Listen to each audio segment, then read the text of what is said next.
Приказната за Diners почнува со заборавен паричник и трае и се развива 85 години во светот и 30 години во Македонија. Што значи да се биде член на еден таков клуб кој што интензивно се грижи за своите членови и што значи да се иновира во еден таков бренд кој што постои со децении, открива денес Тони Јанковски.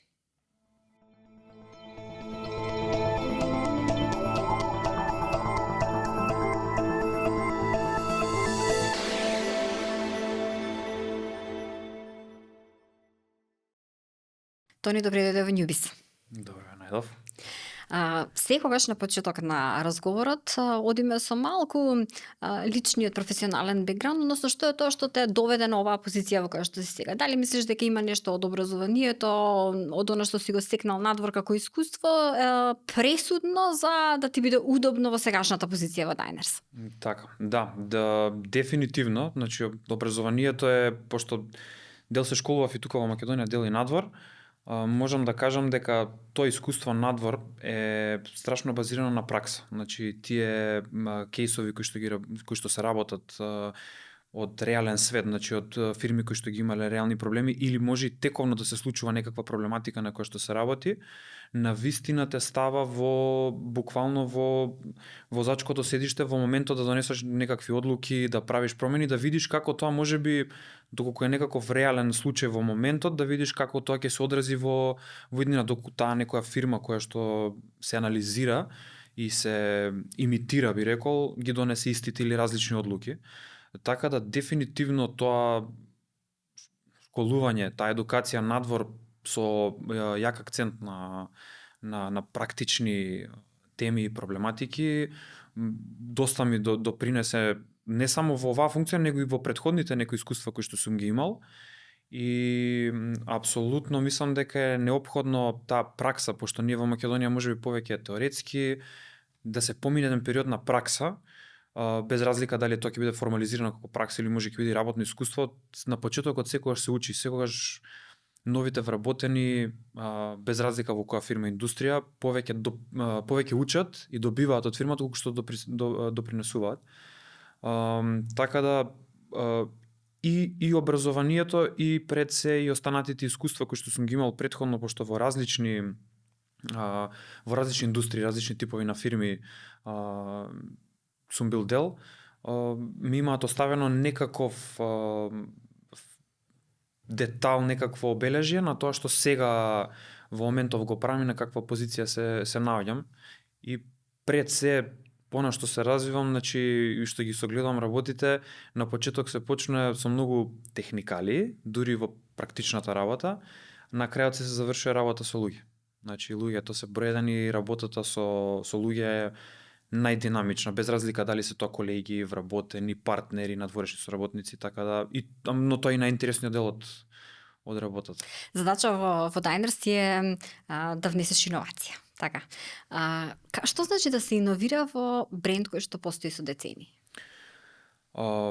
Предизвик, мислам, веројатно иновација секаде предизвик, со тоа што бренд кој што постои 75 години на глобално ниво и 30 во Македонија, дефинитивно одредени работи треба и мора да се изменат да се биде во тек со целиот пазар. Но онаа традиција која што брендот ја влечи, која што ја воспоставил и некаква лојалност која што ја има, треба да се задржи и дури да се надгради со сета таа иновација. Значи не е само да се брка попусто иновација за технологија, за дигитализација, туку сепак да има некаква вредност и да се тоа искомбинира добро со самата оператива, бизнис моделот и таа традиција и вредности кои што ги носи бизнисот. Што си рече кога влезе? Ова сакам да го направам прво, ова сакам да го променам прво во Diners. Требаше многу дигитализација, многу од процесите дефинитивно беа дел, можеби и се уште се рачни, механички. Мораше многу да се дигитализира и пак ќе се навратам на тоа дека луѓето се пресудни дури да сакате да спроведете процес на дигитализација, да смените цели процеси и да го смените бизнис моделот воопшто. Луѓето се тие кои што треба да го прифатат тоа, значи да се соочат и самите да го спроведуваат во секојдневното работење. бидејќи сепак има доволно страшно квалитетни луѓе и не само во Dyners, туку и општо во бизнис секторот во Македонија и потребно е да се задржат, но и треба да се изменат некои нивни вештини. Така да конкретно за Dyners таа дигитализација и промената можеби на сочување повеќе како пружател на некакви повеќе финансиски дигитални услуги отколку бидување само како кредитна картичка на пазарот, бидејќи го гледав тој канал, значи постои кредитна картичка, постои некакво портфолио на клиенти и бидејќи финансиска услуга може добро да се искомбинира со останати, дали е тоа, нели, па ќе кажам сега во банкарски сектор, осигурителен, брокерски, така да има широко поле на играње и на добар пат сме би рекол да се изреализираат. Го спомена процесот на дигитализација, како некој што си ја сака многу апликацијата, особено затоа што не морам да идам на шалтер за ажурирање податоци, тоа ми е болна точка. Кога си рековте, чекај бе, доцниме, зашто немаме апликација, дај веднаш да ја направиме? Мислам дека короната, ке 90% од бизнисите короната беше пресврт. Ние во текот на короната, значи 2020-2021 година, дури тие неколку филијали кои што ги имавме, ги затворивме поради тешкотијата да се работи, се организира целото тоа работење. И уште во претходниот период сме имале мобилна апликација, со тоа што во тој период проактивно почнавме да ја надградуваме и да инвестираме во неа. И потоа се додава, значи ќе излезе една потреба, ќе се реши, ќе излезе нова потреба и постојано се пробуваш да бидеш во тек, нели, да ги одговараш потребите и твоите бизнис интерни, но и надворешните на потрошувачите. И мислам дека исто би издвоил, има толку многу примери во Европа, па дури во Америка и во другиве држави на такви и за финансиски сектор, но важи и за сите други бизнис сектори. Добри примери на мобилни апликации конкретно, кои што пружаат огромен сет на услуги финансиски, со страшна леснотија да можеш да ги управуваш, да се запознаеш, да се информираш, така да секојаш тоа ни е водилка, имаме 2-3 фирми и апликации, би рекол, кои што ни се така North Star, баш звезда водилка и пробуваме нив да ги следиме и до негде да ги имитираме. Она што спомна и да се информираш, тоа ми е нешто многу значајно, заради тоа што не е само да ја завршам услугата што ја нуди било која компанија во апликацијата, туку и да ги добиам информациите, спакувани, се на едно место. Тоа ми е канал на комуникација со компанијата и одличен начин како може да влијаеме на тоа колку знае населението. Колку треба да знае за да биде одговорен, да донесува информирани одлуки, да не се раководи според тоа некој таму нешто рекол. И некој од сама себе си се фаќам како кога те кажам финансиска писменост и превртувам очи на фразата, ама реалноста е таа дека ни треба информација од релевантен извор, од некој кој што знае што ти зборува, дека не ти дава информации само колку да те привлече како клиент. Како гледате на таа потреба да имате информирани купувачи, информирани клиенти? Тоа е предуслов. Мислам дека е предуслов за било кој бизнис да бидат добро, транспарентно информирани. Па ќе кажеме без разлика за кој сектор се работи. Треба да се биде доволно транспарентен за да и се створи некаква доверба и лојалност помеѓу корисникот и фирмата која што ја пружи услугата или продуктот. Така да дефинитивно и тоа не мора да биде секогаш мобилна апликација, може да биде по различни канали и да, можеби сме досадни и тие кои што користиме тоа финансиска писменост, но е неопходна во конкретно еве за Македонија ако разговараме и мислам дека многу поголем ефект би имало доколку сите директни, но и индиректни учесници во финансискиот свет посветат падари преку некоја заедничка платформа, или посветат одредено време, внимание, буџет, се што е потребно за да се направи некаква програма и иницијатива за таква финансиска, зборуваме значи од основните постулати, финансиска писменост. Така да и за нас е доста битно да бидеме пред се и транспарентни. Свесни сме дека во одредени ситуации, пошто сепак од внатре го градиме продуктот и пробуваме да погледнеме и со очите на потрошувачите, свесни сме дека не секогаш сме јасни, пробуваме да ги искоригираме тие работи, со тоа што се да биде транспарентно во секој момент објавено и пред се на мобилната апликација која што е наш главен канал, на веб страната и на сите други комуникацијски канали кои што ги користиме. Имам впечаток дека од незнаење луѓето се задолжуваат, земаат брзи кредити, не внимаваат на тоа што значи да имаш здрав кредитен скор, не се ни интересираат што пишува во договорот, што го добиваат, независно дали е во банка или друга финансиска институција. Неодамна гледав едно видео, една девојка, да бидам фер, американка беше, кажа дека никој на неа не и кажал дека она треба да ги враќа парите од кредитната картичка. Како сега не и поминувала картичката таму каде што сака да купи. И тоа е симптоматично. Тоа те ни се случува и нас со младиве генерации што сега влегуваат во светот на користење на финансиски услуги. Каде детектираш дека треба најмногу да се работи? Дали на ниво на основно образование, средно образование, да имаат малце повеќе информации околу тоа што значи барем менаџирање на лични финанси? Да, значи би се почнало основно, па дури би рекол можеби пред основно образование. Се не сум сигурен како тоа, сигурно експерти во образование ќе кажат кога може децата и на која возраст да ги примаат тие информации, но сепак треба да зборуваме за основите. Значи, баш како што кажа, кредит е до негди табу тема, ама треба свесно да се знае дека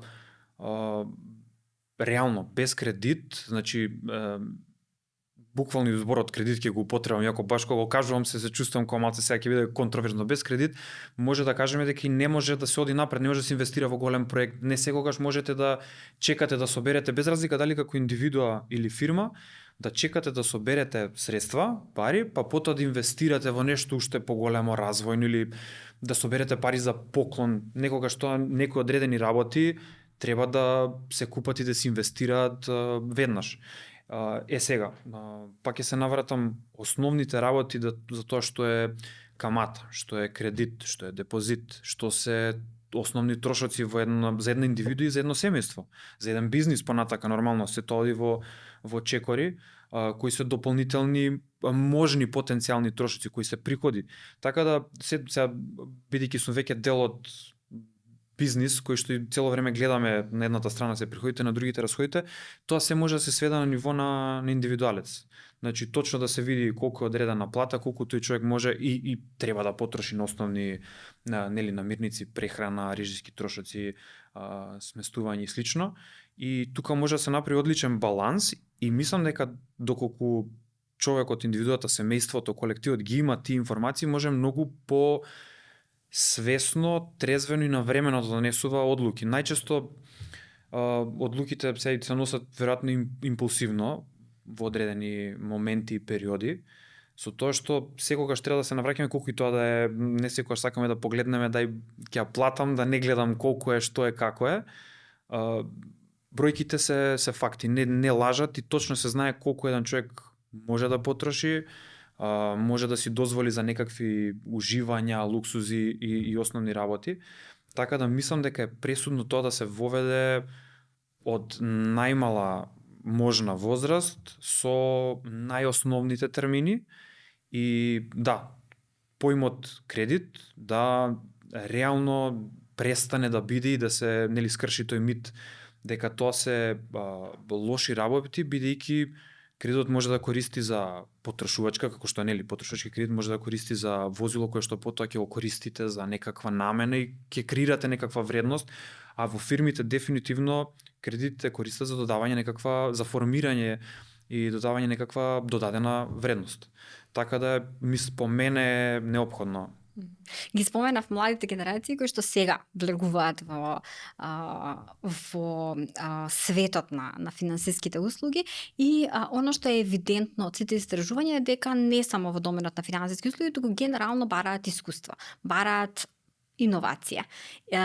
Што се вашите согледувања од она што сте го истражувале на пазарот, од она што го имате во вашата база на корисници? Како гледаат на својата картичка во моментов потрошувачите? Се менува ли светот во насока на плаќам со телефон, плаќам со паметен часовник, што треба плюс да ми биде картичката освен парче пластика? Така. Па што гледаат? Во принцип, гледаат некакво решение на нивните желби, проблеми можеби, и нешто на кое што можат веројатно да се потпрат во одредени добри, па дури лоши моменти. Дефинитивно по нас и по нашите потрошувачи, но мислам дека генерално на пазарот очекува да тоа биде некаква транспарентна, пак ќе се вратиме на тоа, транспарентна и јасна услуга која што може да ја користат и да биде тоа некаков долгорочен однос, пошто мислам дека никој не зема картичка и во моментот му притребуваат, него веројатно планираат за некаков подолгорочен период. Така да бараат, имате различни сегментирања на пазарот, одредени групи, без разлика дали е тоа демографски, географски, финансиски, имат одредени групи кои што бараат само бенефиција. Во моментот не им се потребни средства, како средства во моментот, но бараат некаква бенефиција која што може да ја користат, дали се тоа лојални шеми, поени, попусти и слично. Така да и тоа е доста легитимен. Лаунџови на аеродроми. Така, лаунџови на аеродроми. Случна работа. Апсолутно за тие кои што патуваат. Така. И тоа е апсолутно легитимен и би рекол голем дел од пазарот. Така да баш треба да се најде кој е пазарот кој што може да се адресира во продуктот кој што го имате или сакате да го креирате, да го нудите, и потоа точно во тој пазар кој што може да се адресира, значи во таа група на луѓе, може да се сегментираат и по некакви потреби, проблеми кои што треба да им се решат на тие луѓе. Во делот на дали картичката, нели, ќе прејде во некаква дигитална алатка на телефон, апсолутно. Мислам дека можеби единствен дел, кај нас можеби нема да се случи тоа пребрзо. Мислам дека картичките, тоест не само пластика, него може да бидат, нели, метални и слично, ќе останат, претпоставам, само во луксузниот сегмент, затоа што таму се веќе статусен символ. И таму да имаш картичката не е толку да на телефон како средство за плаќање, него, нели, да биде видена, да има некаков бенефит. Со тоа што генерално мислам дека тенденцијата е да се дигитализираат. Сега веќе имате по часовници, телефони, па дури мислам дека има некакви прстени, алки со платежни опции. Така да очекувам тоа да се случува забрзано и тоа мислам дека нема да се достане само во доменот на платежни картички, туку искрено мислам ќе се шири и во доменот на лични документи, утре, не знам, за патување одредени документи и слично, така да се мислам дека ќе биде дигитализирано и токенизирано во телефонот, што не е воопшто лошо. Има ред бенефици, меѓу која би рекол првата можеби е токенизирана картичка на телефон е далеку по-безбедна од физичка пластична картичка, бидејќи има десетици регулативи кои што мора да се испочитуваат за исто тоа се направи, функционира на ниво на токенизирани броеви, нигде не се комуницира бројот на картичка и многу е тешко да се направи некаква злоупотреба на картичката, значи да се украде број на картички идентитет и слично. Така да апсолутно правецот натака е оправдан од страна на технологијата и од страна на леснотијата на користење, бидејќи со телефонот сме секаде, мислам, тоа сите го знаеме. Паричник некогаш знаеме и да забравиме, телефонот некој залепен за нас. Да. Така да дефинитивно е добар правец и се надевам дека и Македонија ќе фати, мислам, и ние како фирма веќе наредната година разгледуваме такви можности да се дигитализира картичката во, нели, еден од светските паричници, дигитални паричници, Google, Apple. Но би сакал и како учесник директен и ние ќе го поттикнуваме тоа да што побрзо го фатиме тој воз Да, на да не дигитализација. заостануваме многу. Не заостанувате заради што во континуитет размислувате како да го подобрите корисничкото искуство и нешто што е сега најново се поврзува со она што те прашав, што значи да иновираш во бренд со таква традиција. Имате нов производ и кои се тие падни стани моменти, ситуации кои што биле предвидени или не биле предвидени во процесот на развивање нов продукт? Така, постојано има, значи постојано се падни стани работи на дневно ниво и мислам постојано се враќате можеби на почетната точка и процесот е буквално како еден затворен круг каде што доаѓате до некакво тест сценарио, го испробувате прво интерно, па можеби со надворешни некакви потенцијални корисници, па се што не е како што треба го враќате назад и повторно се изработува и тоа се месеци би рекол работа. И треба човек да биде конзистентен и доволно истраен, би рекол пред се, затоа што речиси никогаш, мислам, со честна исклучоци, никогаш од прва не се случува да супер продуктот кој што ние интерно сме го замислиле, функционира, го сакаат, па мислам дека тоа не се случува во било која индустрија, секогаш има некакви работи кои што треба да се, нели, при тестингот ќе излезат дека треба да се допрецизираат. Ние во делот на картичките, значи веќе долго време ги имаме нашиот флагшип основен продукт кој што е класик картичката. Имаме уште две други, и корпоративната картичка и две други персонални картички Advantage од која што нели со сите тие бенефиции кои што ги носи. Со тоа што рековме сакаме да се позиционираме на пазарот, да тоа биде како сите овие услуги со кои што сме реално обкружени на ниво на претплата, subscription level, дали тоа Netflix, некаква претплата за списанија. Мислам дека имаше пред година-две BMW нудеше претплата за грејење на седишта. Не знам, не сум сигурен дали тоа уште има на пазарот, ама и такви работи се нудат, мислам купуваш кола од X пари и треба за претплата да плаќаш на месечно ниво.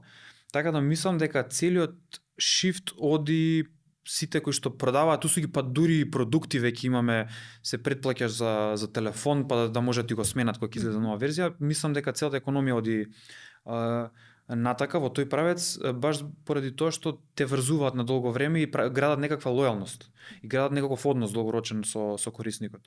Така да ние кога ги гледавме продуктиве рековме ни треба можеби нешто кое што е баш тест фаза пред некој да одлучи дека да, окей, сакам да извадам тогаш класик да имам некаков поголем бенефит или можеби и сакам да се навежбам како да користам. Така е. Ми треба баш основата за да видам како тоа функционира, така да ние дојдовме до некаков заклучок, мислам, тоа сме го имале, пошто имаме одредени корпоративни понуди, значи разговараме со фирми партнери на кои што им нудиме за нивните вработени специјална понуди, секогаш тука се наведо тоа, ама дајте ни да пробаме. И се дајте ни да пробаме, ние секогаш правиме некаква гимнастика, дали тоа ќе биде дајте се 3 месеци, па дајте година дена, па пошто кај нас е класик картичката е со година дена гратис чланарина, не се плаќа никаков трошок, дајте на нив ќе им дадеме нешто плюс 2 години, сега викаме добро, ни треба еден фримиум или како и да го наречеме продуктот, кој што ќе биде целосно бесплатен, ќе има лимитирани и кредитни и останати бенефиции и функционалности, и едноставно корисникот ќе може да буквално се запознае и да се навежба во тој свет на кредитна картичка, на користење на некаква дополнителна финансиска услуга. И веруваме дека, мислам, тоа беше баш на состаноци, одевме дали сега колку да даеме, дали да го ставиме цел, дали да го врземе со некаков KPI, дали да остане цело време фри, за тој го нарековме Zero Card, така да планираме да пласираме еден нов продукт Zero Card, кој што ќе има одреден кредитен потенцијал, кредитен лимит, кој што ќе има одреден максимален број на рати, кој што ќе биде во согласно со некаков глобален тренд за Buy Now Pay Later, че тоа се обично 3-4 рати и виртуелно немате никакви, ви користите мобилната апликација, немате никакви трошоци за користење, може да ги уживате сите бенефиции, значи дали тоа била програма за лојалност, кешбек, некакви попусти кај продажни места. и се разбира таа картичка годинава, пошто нели го правиме тој скок што малце 2 години го интерно го работевме, ќе биде овозможено за безконтактно плаќање. Следната година, како што реков, и да ја ставиме во дигитален паричник во телефон. Така да континуирано и се уште не е, значи во завршните фази сме, тоа постојано се прават итерации, но е интересен процес, пошто од сите страни доаѓаат. Вака некој кој те слуша сега, кој би било некој што треба да си рече ова зирокарта е за мене? Како би одел процесот, ако е за мене, што да направам сега? Што е следно? Па прво тоа ќе биде пак Му би барате рекол ли поради... многу документи, па подпишување, па... Не. Значи, кај нас процесот е целосно дигитален. Значи, може да се информира на веб страната, таму има на едно копче на кое што ќе кликне, се отвара платформа за дигитално аплицирање. Само со лична карта се аплицира за, се искрено, максимум некои 5 минути, за тие кои што се дигитално спремни, навежбани. Да, помладиве генерации секако, значи тој процес трае помалку од 2 минути. На крајот од процесот добивате потврда за картичката и картичката ви стигнува дома во рок од 48 сати, во зависност од каде во Македонија се наоѓате. Така да битно е да се информира. Повторно има сет на бенефиции кои што верувам дека ќе привлече одреден сегмент на луѓе. Младите луѓе кои што се можеби помалку финансиски сигурни во делот на тоа дали да влегуваат во однос некаков со кредитен продукт, со картичка, тоа мислам дека ќе им биде одлична одскочна даска или нешто кое што тренинг терен, да они пробаат и видат дека навистина со сите информации кои што ќе располагаат, навистина не е тоа нешто кое што е негативно и лошо за нив, туку напротив носи одредени бенефиции и доколку свесно ги знаат сите бенефиции и можности на картичката, може да ја трошат апсолутно без никакви трошоци и само да уживаат во неа. И тоа не би го осврнал само на младите, туку и апсолутно и секоја друга значи човек од било која друга генерација може да аплицира за истата и да биде нејзин корисник. Супер звучи и ова е дел од она што би рекла надградување на брендот.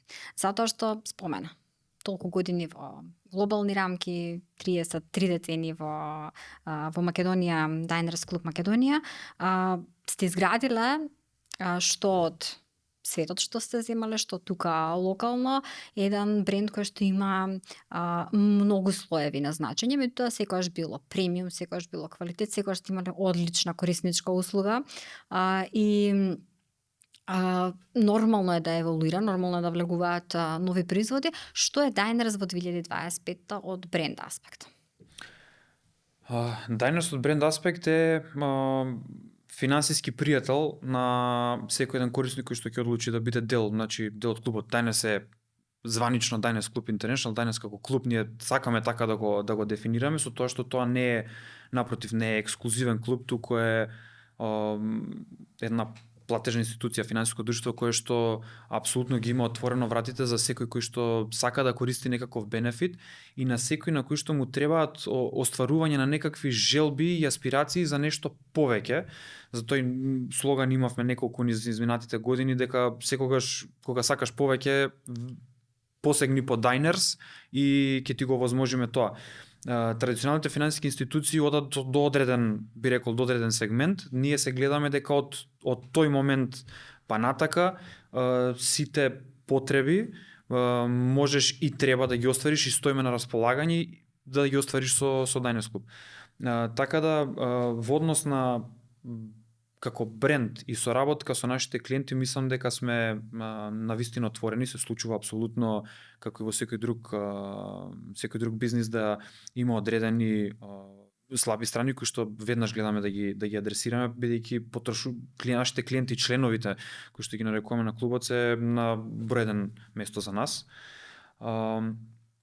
Освен тоа, како компанија веќе 30 години, значи постојано инвестираме и даваме назад во општеството, дали е тоа значи преку некакви ситни активности од социјален карактер, културен, спортски, научен, гледаме да бидеме доста застапени и блиски со, би рекол, со заедница, така да кој да се обратил кај нас добил некаква поддршка, не секогаш тоа мора да значи финансиска, без разлика дали е член или некаков партнер соработник.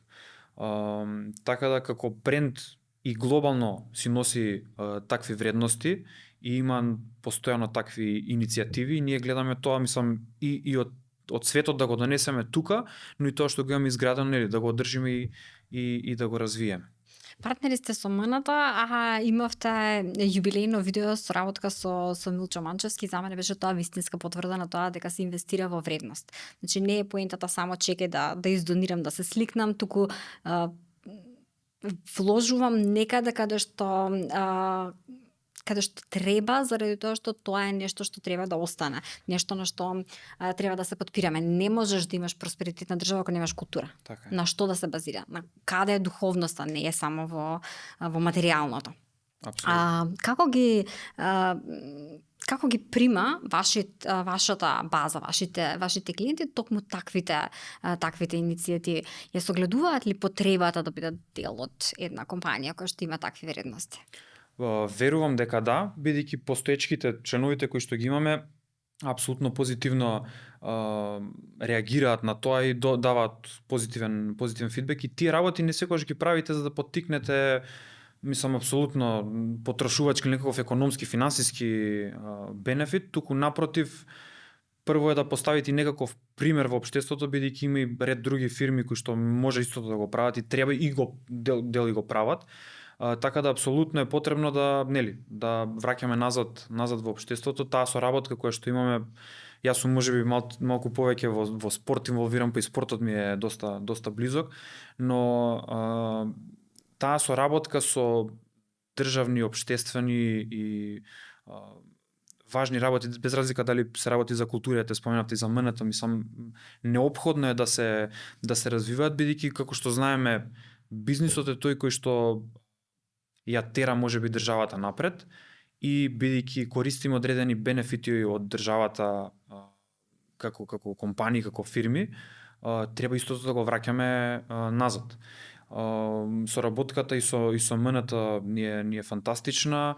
И која те добие клиентот билети за театар, за роден ден, одеднаш се чувствува како дел од убав клуб, така? Апсолутно, по друго искуство е.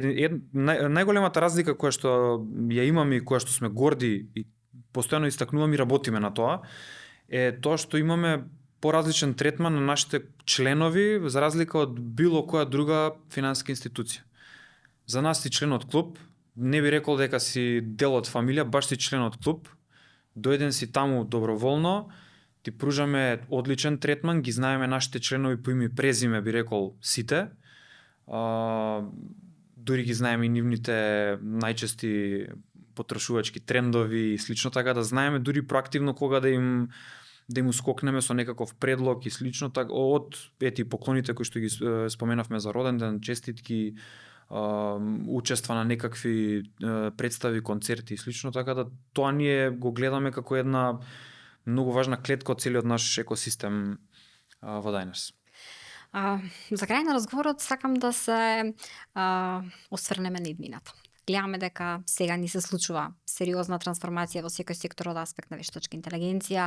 Популарно беше крипто, инвестирање, блокчейн, отворено банкарство, многу можности, апликации кои што се отворија со технологијата. Што од тоа гледаш како тренд конкретно во финансиската индустрија, а што како нешто што те остане и те направи сериозен поттик за развој? Па сите тие работи кои што ги спомнав, сите се актуелни денес, да. Значи криптоиндустријата ќе почнам таму, отвореното банкарство ќе почнам прво, значи тоа е регулатива која што треба да го либерализира пазарот, да донесе поевтини, а побрзи услуги и подобри за крајните потрошувачи. И тоа е нешто кое што сите учесници во традиционалниот банкарски сектор ќе треба да го прифатат и ќе треба да работат на тоа. бидејќи што се навестува, Македонија не е дел од Европската унија, како пазар во тој дел сме можеби позатворени, бидејќи локалните играчи, без разлика, не зборам само за банка, финансиска индустрија, локалните играчи држат некаква контрола и учество на пазарот. Кога тоа се ќе се либерализира, ќе влезат фирми од надвор кои што по мене имаат многу подигитализирани, побрзи услуги, многу потестирани, бидејќи пазите тие работат на пазари со по 50, 100, 150 милиони луѓе и веќе тоа продукт портфолио поминало толку многу итерации и повторувања, дали е нешто добро, дали не работи, како реагираат потребувачите, дали го сакаат или не, да мислам дека лесно може да навлезат и на пазариве тука на Западен Балкан, не само во Македонија. Така да битно е да го фатиме тој тренд, проактивно да работиме на тоа, за да не ни се случи како колектив на сите шок кога ќе дојдат странски компании и ќе го издоминираат пазарот и можеби ќе се изгуби некаква пазарна позиција и слично. Во делот на така да очекувам отвореното банкарство да е само еден чекор, едно скалило во тоа нагорно движење. Имаме закони сега за платни системи и слично, имаме нагорно некое движење и развој, влеговме во СЕПА официјално. Сите тие работи мислам дека во наредните 2 години, доколку вклучените чинители на пазарот проактивно ги прифатат и работат на тоа, мислам дека ќе донесе одлични резултати, одлични бенефиции кои што би требало да бидат најмногу осетени од крајните корисници, од населението, нормални од фирмите. Криптовалутите мислам дека таа технологија која што е врз која што е изградена целата криптовалута и тргување берзи, мислам дека е одлично и мислам дека иднината на индустријата и мислам дека кога ќе се помеша со финансискиот пазар, исто така ќе настана тоа веќе овие сега 2 години што велам со тие закони ќе донесат до некаков резултат. Во Европската унија и по светот се веќе присутни 10 години. Ние треба да скокнеме за 2 години да го стигнеме тоа. Криптовалутите се следниот чекор после тоа, бидејќи таа технологија која што е основа на се тоа, мислам дека го доведува на сосема ново ниво во однос на безбедност, транспарентност, трошоци, отвореност на пазарот. Така да сите тие се во моментов трендови, но голем дел од нив мислам дека ќе израснат во технологии кои што повторно бара некаква адаптација на самиот пазар. Секоја држава пазар до пазар е различна регулатива, барем во Западен Балкан, и мислам дека ќе треба одредено време да тоа се адаптира на нашиот пазар и успешно да се примени. Овие изминати неколку години во Diners, лично ако гледаш, што ти беше најголемиот успех, најголемиот неуспех, најголемата научена лекција, нешто што ти го изгради погледот на Diners во иднина?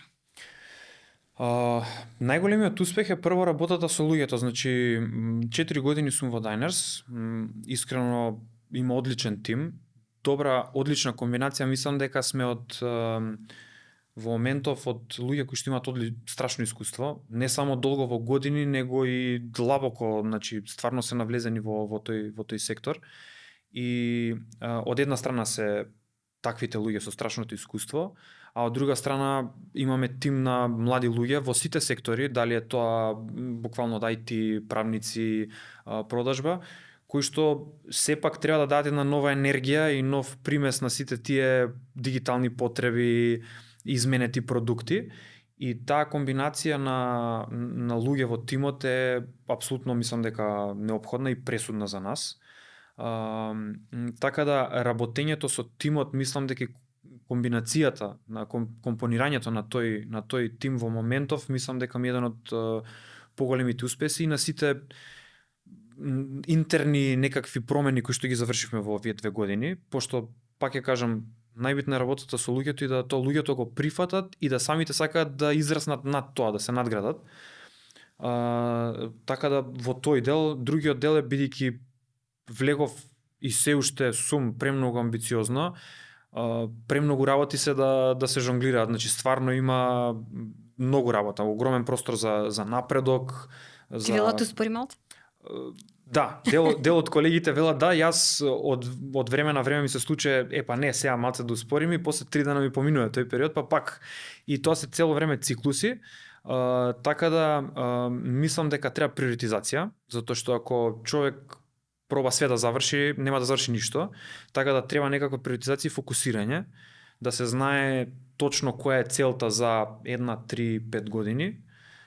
Ми се случувало и тоа ми се големи грешки, убави лекции да од таа неприоритизација да буквално не искомуницирам, да нешто не се заврши, да не зграпчиме некаква голема вредност која што сме можеле да ја реализираме.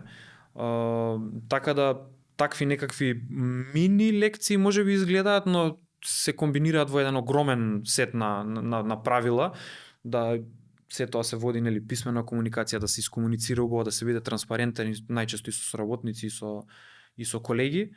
Тоа ми е една од лекциите и можеби точно имам 1-2 такви фейл да ги наречеме во мојава кариера 4 годишна во Diners. И како ти изгледа Diners во иднината?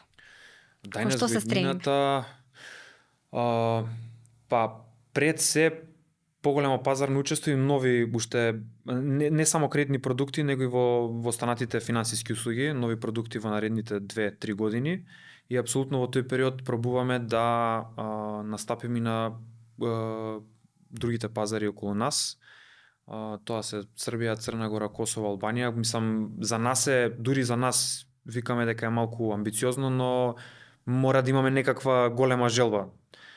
Така да дефинитивно регионален играч во банкарски и платежни дигитални услуги со одлична клиентска база која што е третирана како членови на еден клуб. Ви посакувам многу успех. Фала.